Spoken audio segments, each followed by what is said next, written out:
अस्सलाम वालेकुम दोस्तों, कैसे हैं आप सब लोग? ठीक हैं। मैं वेलकम करता हूं आपके अपने YouTube channel Abrar tech TV के ऊपर। और दोस्तों हाज़िर हैं आपके साथ हम सबसे हमारे पहले प्रैक्टिकल कोर्स विंडोज़ 7 की जो ट्रेनिंग है उसके साथ। तो दोस्तों आज हम प्रैक्टिकल ट्रेनिंग शुरू करने लगे हैं, तो मैं थोड़ा सा आपको ओवरव्यू दे दूं कि ज़्यादा अगर आप ट्रेनिंग कोई करते हो तो उन लोगों ने डिवाइड की होती हैं चीज़ें कि ग्रुप्स के हिसाब से कि ये जी नेटवर्किंग एंड कनेक्शंस है, ये फाइलिंग सिस्टम हो गया, ये फोल्डरिंग सिस्टम हो गया, ये फ़लानी सेटिंग हो गई, ये ढमकानी सेटिंग हो गई। तो मैंने तो आपको मेरा एक अपना तरीका है, तो मैंने आपको, क्योंकि हमने बहुत आगे जाना है, दूसरे मेन कोर्सेज करने हैं, तो मैंने आपको इस काबिल करना है कि आपको, अगर आप नए हो, आपको कंप्यूटर बिल्कुल नहीं चलाना आता, तो आप कंप्यूटर चलाने के काबिल हो जाओ। तो इसलिए मैंने जो आपको और चीज़ें रास्ते से नीचे उतारेंगी, हटाएंगी, तो वो नहीं मैंने आपको फजूल चीज़ें बतानी। मैं आपको पॉइंट टू पॉइंट मेन चीज़ें बताऊंगा इस ट्रेनिंग में, और एक साइड से बताऊंगा, ठीक है। जिस तरह अगर आपने ये विंडो जो है आपने ओपन की है, आपके सामने ये लैपटॉप आ गया, तो यहाँ से हम शुरू करेंगे। जैसे ये चीज़ें हमारे सामने आ जाएंगी वैसे ही शुरू करेंगे, ठीक है। तो ये नहीं कि आधी चीज़ मैंने कोई सेंटर से ओपन करके कंट्रोल पैनल से बता दी, कोई कहीं से बता दी, कोई कहीं से बता दी, आप कंफ्यूज हो जाओ। तो सबसे पहले चलो शुरू करते हैं जी, बिस्मिल्लाहिर्रहमानिर्रहीम।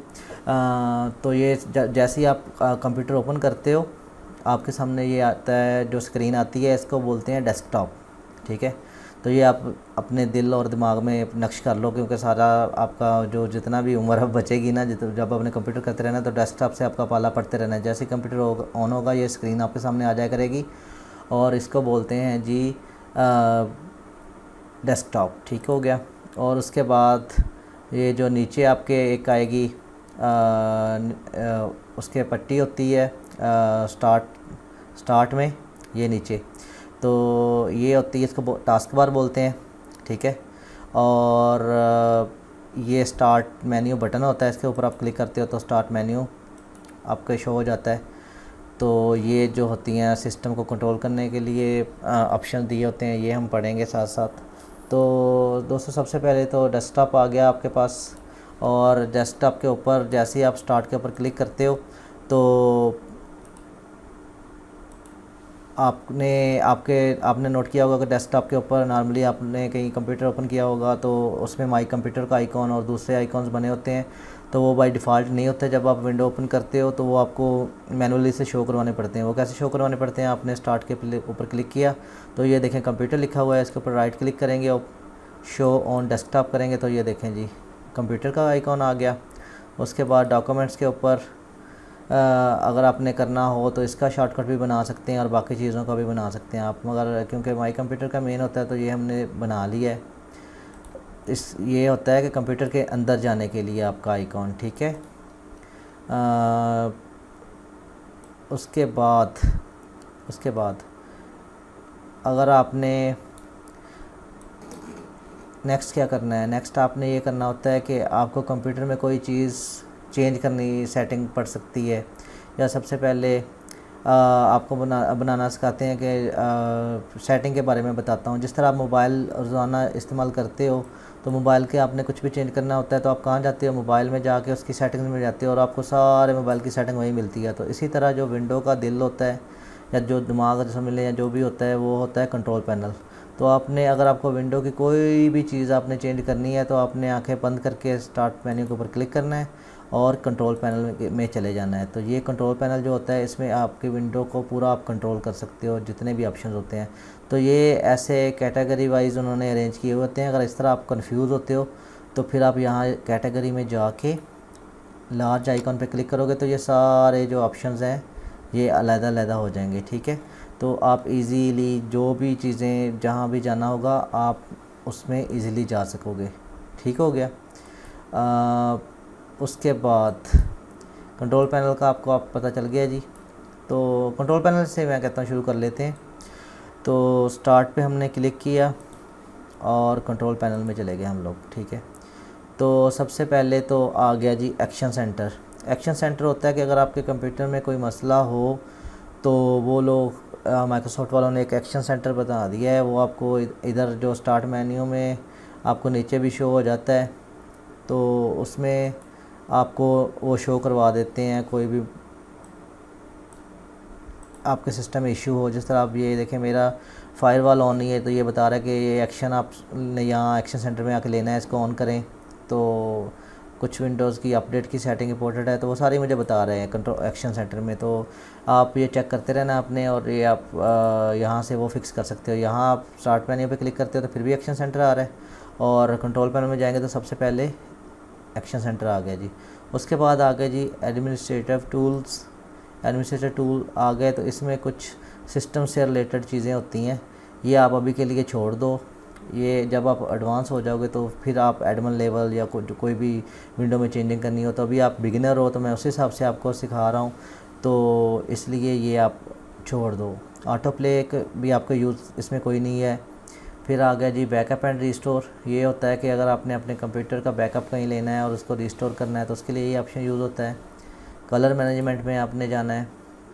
अगर सिस्टम जिस तरह कई दफ़ा होता है कि जो 2 मॉनिटर आपने कंप्यूटर के साथ कनेक्ट किए होते हैं तो वो आप इधर शो हो जाते हैं सारे, ठीक है। और उसमें उन मॉनिटर्स में जो कलर्स की सेटिंग करनी होती है तो वो आप यहाँ से प्रिंटर एडोब PDF जो जितने भी ये प्रिंटर इंस्टॉल किए हैं वो आ गए हैं, तो वो भी जितनी भी प्रोफाइल्स होती हैं कलर से रिलेटेड तो वो यहाँ सारी शो हो जाती हैं। इसका भी इतना यूज़ नहीं होता, थोड़ा ओवरव्यू मैंने आपको दे दिया है। ये क्रेडेंशियल मैनेजर भी एडवांस यूज़ वाला होता है, तो इससे भी आपका पाला नहीं करना। ये एडवांस यूज़र्स जो होते हैं, जो विंडो की सेंसिटिव इन्फॉर्मेशन होती है, पासवर्ड या कुछ क्रेडेंशियल जो इधर सेव हमने किए होते हैं उसमें उसके साथ चेंजिंग करनी हो तो इस क्रेडेंशियल मैनेजर में जाते हैं। तो ये भी अभी के लिए आप छोड़ दो। डेट एंड टाइम हो गया। डेट एंड टाइम इधर जो शो हो रहा है इसमें आपने कुछ चेंजिंग करनी है। आपका कई दफ़ा होता है कि डेट एंड टाइम गलत शो हो रहा है, तो आपने यहाँ क्लिक करना है डेट एंड टाइम के ऊपर। ये आपका डायलॉग बॉक्स ओपन हो जाएगा, ठीक है। तो असल में चीज़ें यार आपने समझ के करनी है, बिल्कुल लकीर के फ़कीर नहीं बनना। कंप्यूटर में कुछ मुश्किल नहीं है, इसमें आईटी में जो चीज़ जो चेंज होनी है वो उसका नाम ऊपर लिखा होता है। अब फॉर एग्जांपल मैंने आपको जैसे बता दिया कि जिस तरह मोबाइल की आप सेटिंग करते हो ना, तो आप मोबाइल में जाते हो, सेटिंग में जाते हो, तो अब आपने कोई भी चीज़ चेंज करनी है विंडो में तो कंट्रोल पैनल में जाना, स्टार्ट पे क्लिक करके, तो फिर अब कंट्रोल पैनल में सारा कुछ हो जाएगा, ठीक है। तो अब फॉर एग्जांपल अगर आपको आप नए हो, किसी ने बताया नहीं हो, तो जिस तरह मैंने आपको एक मेन हिंट दे दी है कि control panel control panel control panel, तो जैसे अब कोई आपको कहता है कि यार डेट एंड टाइम चेंज करना है, तो आपके सबसे पहले माइंड में आना चाहिए, वो लाइट ऑन होना चाहिए कि कंट्रोल पैनल में होगा ये ऑप्शन। तो कंट्रोल पैनल में आप गए तो हमारे अक्सर होता है जो हम पाकिस्तानी या जो नए यूज़र होते हैं देसी लोग, तो वो ज़्यादा तेज़ी में को एक इधर नज़र मार ली, इधर मार लिया, इधर कर लिया, मतलब कि वो चीज़ें जो होती हैं वो आपको जो है ना वो समझ में नहीं आती। हमेशा जब भी कोई चीज़ जहाँ कहीं ढूंढनी है एक साइड से दिखना है। जैसे ये लाइन है पूरी देखी, उसके बाद ये हम देखेंगे तो यहाँ डेट एंड टाइम आ गया। जो भी आप चीज़ ढूंढ रहे हो इस तरह एक साइड से ढूंढनी है डिटेल के साथ, ठीक है, आँखें और कानों की खिड़कियाँ खोल के। तो जैसे अब हम डेट एंड टाइम में चले गए जी, तो डेट एंड टाइम में जाएंगे तो अब आप गौर से देखो तो ये डेट एंड टाइम का टैब खुला है, तो ये सबसे पहले क्या आ रहा है, बटन आ रहा है चेंज डेट एंड टाइम। तो इसके ऊपर आप क्लिक करोगे तो ये जी आपने जो भी डेट चेंज करनी है आप वो सिलेक्ट करो, जो टाइम चेंज करना है वो कर दिया है, AM PM करना है, और फिर उसको ओके करोगे तो वो अप्लाई करोगे तो फिर वो चेंज हो जाएगा, ठीक है। फॉर एग्ज़ाम्पल अगर मैंने डेट 2 शो कर रहा है तो मैंने 9 अक्टूबर या 1 करनी है तो मैंने ओके किया, तो ये देखें अभी 1 अक्टूबर शो कर रहा है, ठीक है। तो ये ऐसे चेंज करनी है। और उसके बाद ये होते हैं टाइम जोन।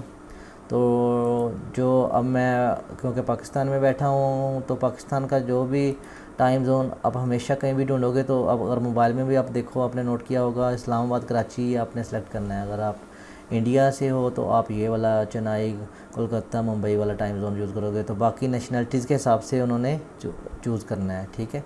तो हम क्योंकि पाकिस्तान में बैठे हैं तो Islamabad Karachi time zone use करेंगे, ठीक हो गया जी। उसके बाद एडिशनल क्लॉक, अगर आपने कुछ और अगर आप रिमोटली कोई काम कर रहे हो, आपको पता एक तो आपने पाकिस्तान का टाइम देखना होगा, अगर आप US या कहीं और कंट्री का रिमोट काम कर रहे हो तो शो दिस क्लॉक करके तो एडिशनल क्लॉक भी आप शो करवा सकते हो। इन्होंने ऑप्शन इधर दिए हुए हैं, वो टाइम जोन सेलेक्ट करोगे, शो द क्लॉक पे क्लिक करोगे तो वो हो जाएगा सेलेक्ट, ठीक है। और ये इन्होंने बाय डिफ़ॉल्ट दिया होता है, इंटरनेट अगर कनेक्टेड हो तो यहाँ यो times.windows.com से खुद ही डिटेक्ट कर लेता है टाइम, अगर आपका जो क्लॉक की बैटरी सही हो, ठीक हो गया जी। डिफ़ॉल्ट प्रोग्राम्स जो है इसमें भी आपका कोई काम नहीं है जी।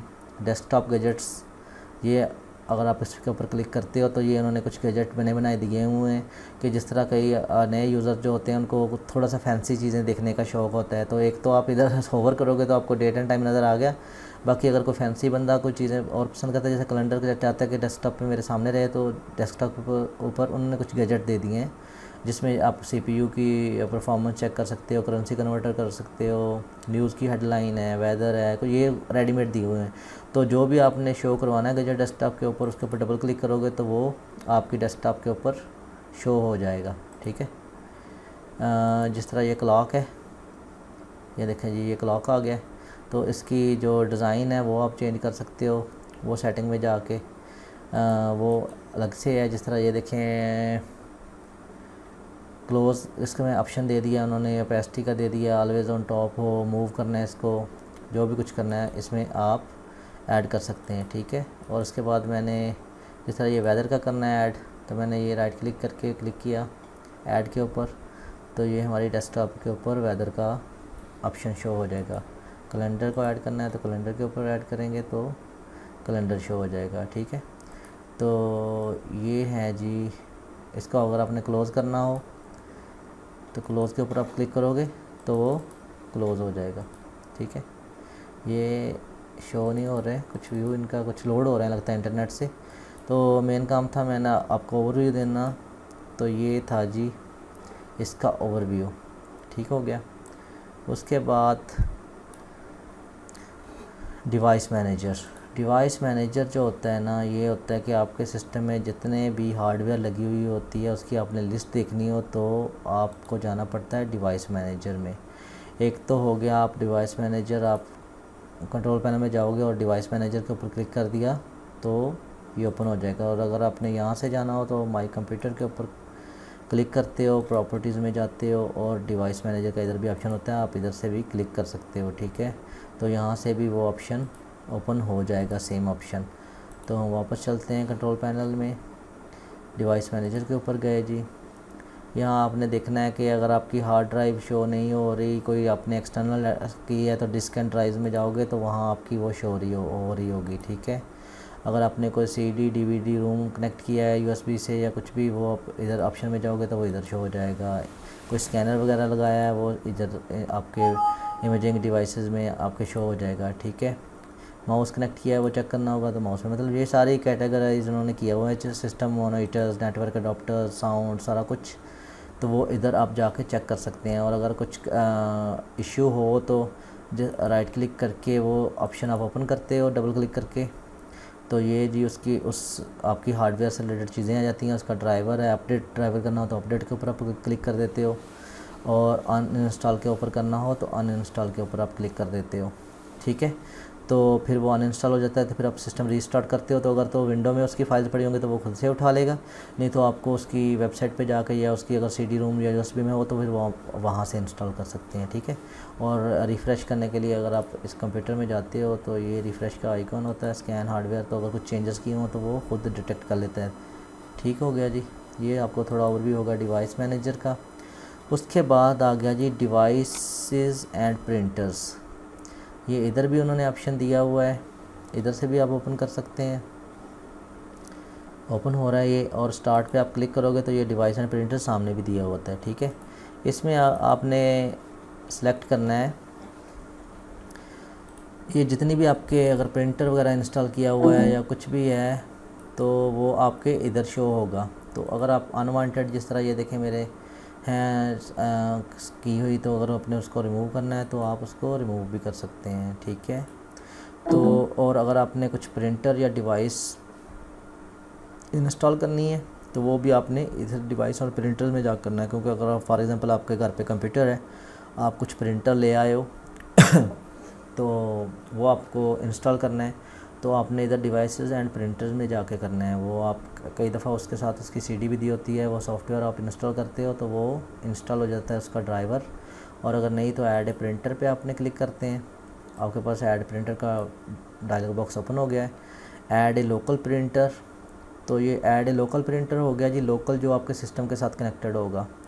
तो मोस्टली आपका इसी से पाला पड़ेगा 90-80%। तो ये होता है अगर आप किसी ऑर्गेनाइजेशन है या आपने कोई 5-10 कंप्यूटर हैं, आप किसी शॉप है या कुछ इस तरह का सिस्टम हो, फिर नेटवर्क प्रिंटर ऐड करते हैं। वो उन्होंने क्या किया होता है कि नेटवर्क में एक ऐड करवाया होता है, किसी और सिस्टम के साथ कनेक्ट होगा, वो आपने इधर ऐड करना है। तो आप ऐड नेटवर्क में जाओगे और नेक्स्ट करोगे तो वो पर जो भी नेटवर्क पे आपके इंस्टॉल और शेयर किए होंगे वो इधर आ जाएंगे। तो आपके केस में आपने लोकल प्रिंटर के ऊपर क्लिक करना है, पोर्ट जो भी उसकी हो, और नेक्स्ट के ऊपर क्लिक करके, और वो फिर इधर लिस्ट आ जाती है विंडोज़ अपडेट या हैव डिस्क में जाके, जो अगर आपके पास अगर ड्राइवर हो तो वो फिर इधर उसकी लिस्ट आ जाएगी। और ये उन्होंने कुछ जो फेमस कंपनीज़ हैं उनका इधर दिया हुआ है नया नाम, ठीक है। तो आप उसके नाम के ऊपर कंपनी के ऊपर क्लिक करोगे तो उसके मॉडल्स आगे आ जाएंगे। तो वो आप वो मॉडल सेलेक्ट करके नेक्स्ट करोगे तो वो फिर उसकी फाइल्स ड्राइवर्स ऐड हो जाएंगी। ये ड्राइवर क्या होता है? ड्राइवर यार यही होता है कि आप बस में बैठ जाओ, ठीक है, और आप पीछे सीटें पूरी भर जाएं और आप उनको बोलो कि यार अब गाड़ी कहीं जा नहीं रही, ठीक है, तो वो गाड़ी चलेगी कैसे, क्योंकि उसका ड्राइवर ही नहीं है, ठीक है। तो यही हिसाब इधर है कि अगर आपने प्रिंटर साथ कनेक्ट कर लिया है और आप प्रिंटर इधर वो इस तरह शो भी हो, इधर उसका नाम शो हो रहा है जो भी HP का है या जो भी कंपनी है, ठीक है, और फिर जनाब आप जब उसका प्रिंट करोगे ना तो वो फिर आपके वो बॉक्सेस, जिस तरह छोटे छोटे बॉक्सेस डब्बियाँ बनी होती हैं ना, वो आपकी आ जाएंगे पेज के ऊपर। प्रिंट मतलब वो उसका आपके आएगा ही नहीं, क्योंकि ड्राइवर उसको कोई समझाएगा मशीन का या सॉफ्टवेयर जो भी वर्ड से आप कर रहे हो, चीज़ें से कर रहे हो, वो उसका कनेक्शन बनेगा फिर ही तो वो उसको चलाएगा, तो उसको समझाएगा कि भाई ये फ़ाइल इसने बंदे ने बनाई हुई है, इसको प्रिंट करना है। नहीं तो वो बेचारा कन्फ्यूज़ ही रहेगा, डब्बियाँ प्रिंट करके आपको देता रहेगा, ठीक है।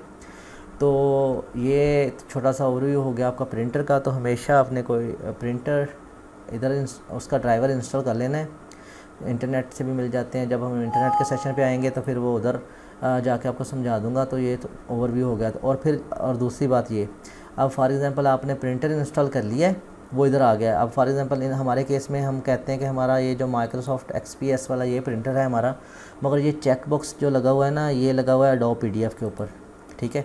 तो अब जैसे ही मैं जाता हूँ हमारे वर्ड में, ये आप देख लो ये जो डिवाइसों के नाम है, ठीक है, ये जी हमारे पास आ गया वर्ड का डॉक्यूमेंट। इसमें टेस्ट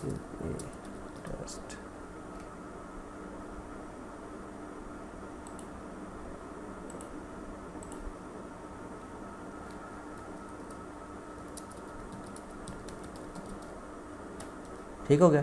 इसको अगर आपने प्रिंट करना है तो Ctrl+P उसकी शॉर्ट की होती है। आप Ctrl+P में जाओगे तो ये देखो, अब ये बाय डिफ़ॉल्ट वो Adobe PDF ही सिलेक्टेड है, जो आपके इधर बाय डिफ़ॉल्ट प्रिंटर सेलेक्ट हुआ। तो कई केस में जो बेचारे नए यूज़र होते हैं वो Ctrl+P करके प्रिंट करते रहोगे, फिर वो वेट करते रहते हैं कि यार हमारा प्रिंट नहीं आ रहा, प्रिंट नहीं आ रहा, प्रिंट नहीं आ रहा, प्रिंट नहीं आ रहा। वो आएगा कैसे? वो तो Adobe PDF वाले प्रिंटर में जा रहा है आपकी सारी कमांड्स। तो और आपका जो तो प्रिंटर वो जो है ये है। एक तो तरीका ये हो जाएगा कि आप इधर ड्रॉप डाउन में जाओ और जो आपका प्रिंटर है वो सिलेक्ट करो और फिर आप ओके पे क्लिक कर दो तो आपको प्रिंट हो जाएगा। तो क्योंकि हमने मोस्टली जो मेन प्रिंटर होता है वही होना है, तो फिर आपने उसके ऊपर राइट क्लिक करना है और set as a default printer कर देना है। अब ये चेक बॉक्स इसके ऊपर लग गया है। तो अब आप जब भी कोई कमांड दिया करोगे तो फिर वो बाय डिफ़ॉल्ट आपका वो वाला ही प्रिंटर आएगा। तो आप प्रिंट पे क्लिक कर दोगे तो आपका प्रिंट हो जाएगा। ठीक हो गया जी। ये उम्मीद करता हूँ कि आपका ये जो प्रिंटर वाले ऑप्शंस हैं ये क्लियर हो गए होंगे, डिवाइस वाले ऑप्शन जो हैं। अब उसके बाद हम जाएंगे कंट्रोल पैनल में, डिवाइसेस एंड प्रिंटर आपका हो गया होगा मेरे हिसाब से क्लियर। अगर नहीं कोई क्वेश्चन है तो आप हमें कमेंट में कर सकते हैं। अगर आप फेसबुक पे देख रहे हैं तो आप उधर कमेंट करते हैं, अगर आप हमारे यूट्यूब चैनल से ये वीडियो देख रहे हैं तो आप उधर कर सकते हैं। ठीक हो गया जी। उसके बाद आ गया जी डिस्प्ले जो ज़ाहिर बात है, डिस्प्ले से ज़ाहिर बात है कि ये जो हमारे पास स्क्रीन आ रही है इसको डिस्प्ले बोलेंगे। और इससे रिलेटेड आपने कोई भी चेंजेस करनी है सिस्टम में, आपके लैपटॉप में, कंप्यूटर में, तो डिस्प्ले में जाके ही होगी। अब फॉर एग्ज़ाम्पल ये 100% है तो ये टेक्स्ट और ये सारे आपको जो डेस्कटॉप इस तरह आ रही है नज़र, अगर आप चाहते हैं कि ये 125 हो जाए, किसी को नज़र का मसला हो सकता है तो ये थोड़े बड़े बड़े शो होने लग जाएंगे, ये वो इधर से करनी है। फिर ये साइड बार पे आपको ऑप्शन दिए हुए हैं, ज़्यादा से ज़्यादा आपको एडजस्ट रेजोल्यूशन जो है वो आप करेंगे इसकी अगर आपको ये एंड हाई इतनी अवेलेबल है सिस्टम में मेरे में, अगर आपका डेस्कटॉप है तो उसमें डिफरेंट ऑप्शन हो सकते हैं, तो जो आपने करनी है उस हिसाब से आप करके वो आप अप्लाई के ऊपर कर दोगे तो वो उसके ऊपर चेंज हो जाएगा। ठीक है जी। उसके बाद आ गया जी एडजस्ट ब्राइटनेस बता रहा है, ये आपका ये मेरा लैपटॉप है तो इसके ऊपर ये पावर वाले ऑप्शन आ गए हैं, अगर आपका डेस्कटॉप होगा तो उससे रिलेटेड ऑप्शन आ जाएंगे। ठीक हो गया जी। उसके बाद कोलैबोरेट कलर है, ये कलर वलर अगर कई दफ़ा इन केस होता है कि वो जिस तरह ये एक्यूरेट नज़र नहीं आ रहा है कि ये ब्लू कलर है, हो सकता है इसको येलो करो, तो उससे रिलेटेड सेटिंग इधर करते हैं, मगर इससे आपको कोई ज़्यादा नहीं पढ़ना आपका पाला, तो आप ये स्किप कर दो। ठीक है। चेंज डिस्प्ले सेटिंग आ गया, इसमें भी आप ये आप डिस्प्ले सेटिंग आ गई, इसमें आप एडवांस में भी जा सकते हो। एडवांस में ये उसने आपका अडाप्टर कर दिया, और उसमें प्रॉपर्टीज़ में जाके अगर ड्राइवर वगैरह का कुछ इशू हो तो वो आप चेक कर सकते हो, नहीं तो डिवाइस मैनेजर में भी जाके चेक कर सकते हैं। ठीक हो गया। और उसके बाद ये जो एडजस्ट क्लियर टेक्स्ट और ये इतना यूज़ नहीं होना। ठीक है। तो ये बस इससे रिलेटेड रेजोल्यूशन होगी, और ये जो स्क्रीन का साइज़ है वो आप इधर से डिस्प्ले में जाके कर सकते हैं। ठीक हो गया जी। अब ये भी आपके सिस्टम में नहीं होगा, ईज़ ऑफ एक्सेस सेंटर। ठीक है। ईज़ ऑफ ये हो गया जी रेड। कुछ अगर आपको समझ नहीं हो चीज़ें कि ये फिर वो उसमें आप समझ सकते हैं, जिस तरह ऑन स्क्रीन कीबोर्ड हो गया आपके इजी। ये देखें आप कीबोर्ड, मतलब इसके नाम से ही ज़ाहिर है कि ईज़ ऑफ एक्सेस सेंटर, मतलब कि जो भी एक्सेस करने के लिए चीज़ें उसको थोड़ा सा और इजी बना दिया उन्होंने आपको। ठीक है। तो ये आप सारे ऑप्शन एक्सप्लोर कर सकते हैं, मगर ये बहुत रेयर यूज़ होती हैं। इनके ऐसा अगर आपके सिस्टम में कुछ कीबोर्ड में मसला बन गया, कोई की काम नहीं करी, तो उसके लिए ऑन स्क्रीन कर दिया, तो ये थोड़ा सा ओवरव्यू है, मगर ये ज़्यादा आपके यूज़ में नहीं आएंगे ये वाली चीज़ें। ठीक हो गया। ये फ्लैश प्लेयर इंस्टॉल है, वो ऑप्शन हो गया जी। उससे रिलेटेड कुछ सेटिंग हो तो ये भी बाय डिफ़ॉल्ट वही रहती है। मुझे तो आज तक नहीं ज़रूरत पड़ी इसमें जाके मैनुअली चेंज करने की, क्योंकि ये उन्होंने जब हम इंस्टॉल करते हैं तो वो जो सही होती है सिस्टम के लिए वो सेटिंग वो खुद ही की होती है। ठीक होगा जी। ये फ़ोल्डर ऑप्शन है, फ़ोल्डर ऑप्शन, ये फ़ोल्डर ऑप्शन आपको मैं आगे जाके करवाऊँगा जब हम कंट्रोल पैनल से बाहर निकलेंगे, जब हम फ़ोल्डर बनाएंगे। ठीक है। उस वक्त ये आपके मैं फ़ोल्डर ऑप्शन क्लियर करवा दूँगा। तो अभी के लिए हम सेटिंग्स के ऊपर ही हमारा फोकस है, तो हम सेटिंग के ऊपर ही रखते हैं। तो ये होगा जी फ़ॉन्ट्स। ये आपके कंप्यूटर में जितने भी फ़ॉन्ट्स होते हैं ना, वो आपके इस फ़ोल्डर में होते हैं स्टोर, फ़ॉन्ट्स वाले में। तो अगर आपको कई कंपनियों ने अपने सॉफ्टवेयर बनाए होते हैं फ़ॉन्ट्स, और कई स्टाइलिश फ़ॉन्ट होते हैं, जिस तरह बंदे डिफ़ॉल्ट तो विंडो में कुछ गिने चुने फ़ॉन्ट होते हैं, तो बाहर तो आपको मार्केट में आजकल तो हज़ारों के हिसाब से फ़ॉन्ट मिल जाते हैं। तो अगर आपको कोई और लिखने का स्टाइल पसंद है तो वो आप जब इंटरनेट से डाउनलोड करके या किसी से यूएसबी में कॉपी करके लाओगे, तो अगर उसको इंस्टॉल करोगे तो वो आपका इधर आ जाएगा, इस लिस्ट में आपके ऐड हो जाएगा। ठीक है। तो फिर आपने उसको रिमूव करना हो तो वो फिर आप इसमें राइट क्लिक करके जाके उसको डिलीट कर सकते हैं, तो वो फिर रिमूव हो जाएगा फ़ॉन्ट। ठीक है। अगर कोई मसला फ़ॉन्ट में आ रहा हो तो वो आप इधर जाएंगे। गेटिंग स्टार्टेड में वही, जब विंडो आप फ्रेश इंस्टॉल करते हो तो वो जो हेल्पलाइन होती है, होम ग्रुप हो गया जी आपके नेटवर्क से रिलेटेड। अब मैंने हमारा जो नेटवर्क है इसमें वाईफाई जो मेरा चल रहा है, मैंने होम ग्रुप सेलेक्ट किया हुआ है, तो इसलिए मेरा होम ग्रुप शो हो रहा है। अगर आपने वर्क ग्रुप सेलेक्ट किया होगा तो आपका इधर होम ग्रुप की जगह वर्क ग्रुप मतलब शो हो जाएगा। ठीक है। तो उसमें ये होता है कि नेटवर्क से रिलेटेड जो आपकी सेटिंग है, अगर सेम जो वाईफाई है उसके ऊपर आपके 2-3 और भी घर में कंप्यूटर हैं सिलेक्टेड, तो उसमें उसके साथ अगर आपने पिक्चरें, म्यूज़िक, वीडियो शेयर करनी हो, तो आप जो भी ये जो डॉक्यूमेंट या पिक्चर्स के फ़ोल्डर के ऊपर चेक लगाओगे तो वो आपका नेटवर्क के ऊपर शेयर हो जाएगा। तो वो अगर दूसरे कंप्यूटर वाले को आपके नेटवर्क का पाथ नेम आपके कंप्यूटर का पता होगा तो वो फिर ये पिक्चरें देख सकता है अपने कंप्यूटर में बैठा, नेटवर्क पे शेयर हो जाती हैं। मगर ये भी क्योंकि आप अभी बिगिनर हो तो इसकी ज़रूरत आपको नहीं पड़ेगी, आगे जाके आपको पता चल जाएगा फ्यूचर में। ठीक हो गया जी। ये मेरा जो ऑडियो कंट्रोल है उसकी ड्राइव दिया हुआ है लैपटॉप में, आपके लैपटॉप में अगर हुआ है सिस्टम में तो नहीं होगा। इंडेक्सिंग ऑप्शन होता है, ये आप सिस्टम में जो फाइल्स पड़ी होती हैं आपके लैपटॉप में, उसको जो इसने अपने डाला होता है दिमाग में, मतलब अभी इस तरह ये देखें 24,062 आइटम इसने इंडेक्स किए हुए हैं। अगर मैं सर्च करता हूँ इधर जाके फाइल्स एंड प्रोग्राम्स में, तो वो फाइल अगर इसने इंडेक्स नहीं की होगी तो वो उसके दिमाग में नहीं होगी, तो पता कैसे चलेगा। ठीक है। अब जैसे फॉर एग्ज़ाम्पल मैं आपको मिसाल देता हूँ कि वही हिसाब हो गया, जिस तरह आप अभी कहीं किसी मुल्क में नहीं गए, पाकिस्तान से बाहर नहीं गए, तो आपको ख्वाब में भी वो कभी भी नहीं आया होगा वो चीज़, जिस चीज़ का आपको पता होगा ना उससे रिलेटेड ही आपको ख्वाब आते रहते हैं। तो ये इसका भी कंप्यूटर बेचारे का भी वही है कि जो इसको चीज़ें पता होगी उसी में से ढूंढ के देगा ना, जो चीज़ें इसने इंडेक्स नहीं की उसमें फिर आपको नहीं ढूंढ के देगा, ठीक है। तो ये हो गया जी इंटेल ग्राफिक जो है मेरा, ग्राफिक का ड्राइवर जो इंस्टॉल हुआ है मेरे लैपटॉप में, उससे रिलेटेड सेटिंग आ गई हैं ये दोनों। तो ये भी आपको उससे ये सेम जो रेजोल्यूशन में हम लोग गए थे डिस्प्ले में जाके वो है, और कलर जितने 32 बिट हों जितने भी हों उससे रिलेटेड सेटिंग।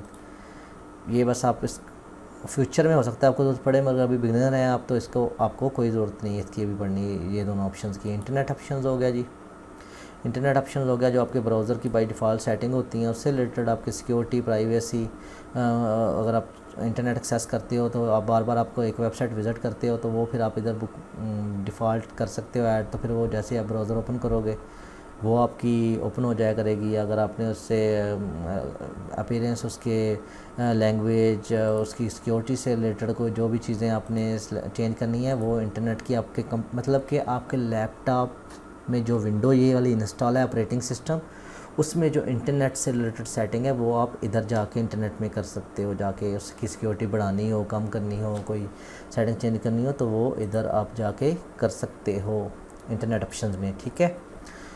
और उसके बाद हो गया जी कीबोर्ड का ऑप्शन।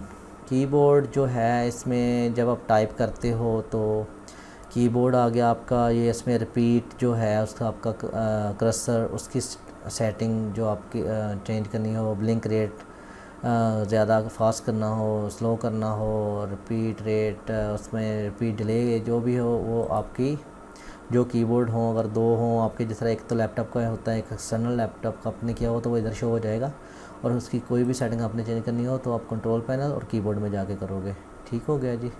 उसके बाद आ गया जी ये लोकेशन एंड अदर सेंसर है, ये इसमें कोई मेरा सेंसर नहीं कनेक्टेड तो इसमें कुछ नहीं शो होगा, ठीक हो गया जी। ये हो गया मेल 32, ये होती हैं आपके कंप्यूटर में अगर आप आउटलुक इंस्टॉल करते हो ईमेल्स के लिए, कॉन्फ़िगरेशन के लिए, मतलब अगर आप प्रोफेशनल वर्कर हो तो वो आपका इसमें जाके अकाउंट ऐड होता है और फिर वो आपके आउटलुक में शो होने लग जाता है, और बाद में उसकी कोई भी रिमूव करना हो, ऐड करना हो तो मतलब उसका पेरेंट यहाँ से ही सेटिंग चेंज होगी, ठीक हो गया जी। उसके बाद आ गया जी माउस जो है मेरा कनेक्टेड, उसकी अगर आपने सेटिंग चेंज करनी है तो जिस तरह अब ये मैं लेफ़्ट क्लिक कर रहा हूँ तो मैं राइट हैंडेड हूँ तो मेरा मोस्टली लेफ़्ट क्लिक करता हूँ तो मैं फंक्शन काम करता है, जिस तरह अब मैंने लेफ़्ट क्लिक किया ये आ गया, लेफ़्ट क्लिक किया ये आ गया।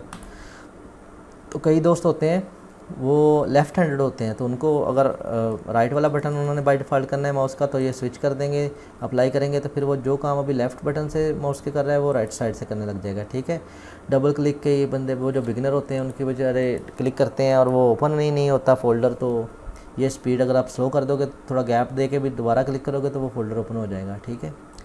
ये कुछ हैं चीज़ें। दूसरी पॉइंटर हैं तो जिस तरह बाय डिफ़ॉल्ट ये वाला पॉइंटर देखो शो हो रहा है, तो इसका अगर आपने चेंज करना हो तो कुछ नेट से भी इसकी डाउनलोड कर सकते हैं चीज़ें, तो वो आप अगर जिस तरह कंप्यूटर बिज़ी हो तो ये अभी शो होगा, तो इसकी जगह आप चाहते हैं कुछ और फैंसी शो हो तो वो आप नेट से डाउनलोड करके इंस्टॉल करोगे ना तो वो यहाँ उनकी लिस्ट आ जाती है, तो फिर वो आप कर सकते हो। ये सेम चीज़ हो गई माउस से रिलेटेड। आप जिस तरह अभी कहते हैं कि ये इधर आपने क्लिक किया, ठीक है, तो डिस्प्ले पॉइंटर अप्लाई किया आपने,